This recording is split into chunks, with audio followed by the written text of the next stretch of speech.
Ang laki! Tol, pakuha nga, tol. Ang laki po, oh. Napakasarap na ito. Anong masarap na luto, tol? Sa buho. Adobo, pwede dito, adobo. Ibang lasa naman pag adobo na yun. Ay, hindi masarap. Sa buho lang. O yun, sa buho lang daw po. Buho, asin bechin lang ang lahok. Ang taba, oh.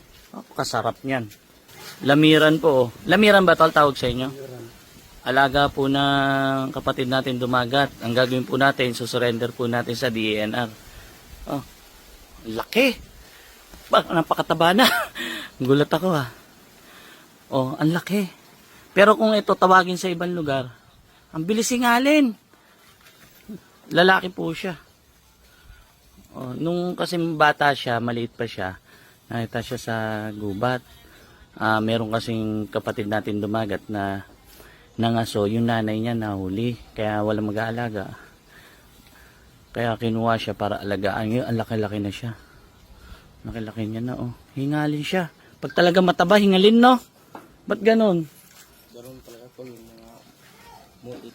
Mutit. Mutit kunta. Hindi ba lamiran? Ano ba tawag talaga dyan? Yung sa bundok to, lamiran yung tawag sa amin. Lamiran. Tam. Pataba. Anong masarap na luto dito, tol?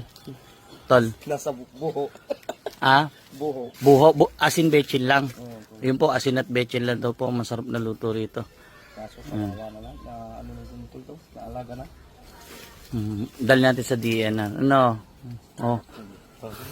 Bata pa to, bata pa po. Ang tabalan talaga. Parang aso ng ano yun.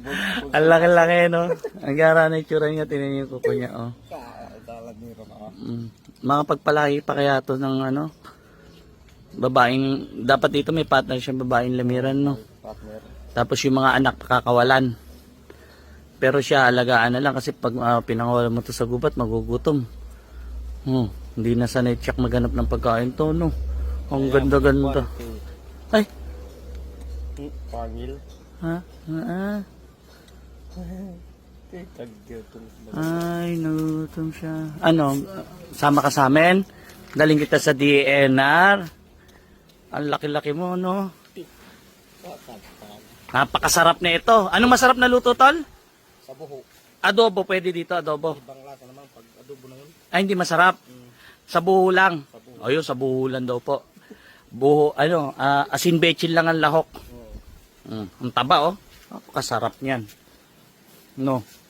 Pero hindi po natin ano yan. Diyan po ay susurrender natin sa para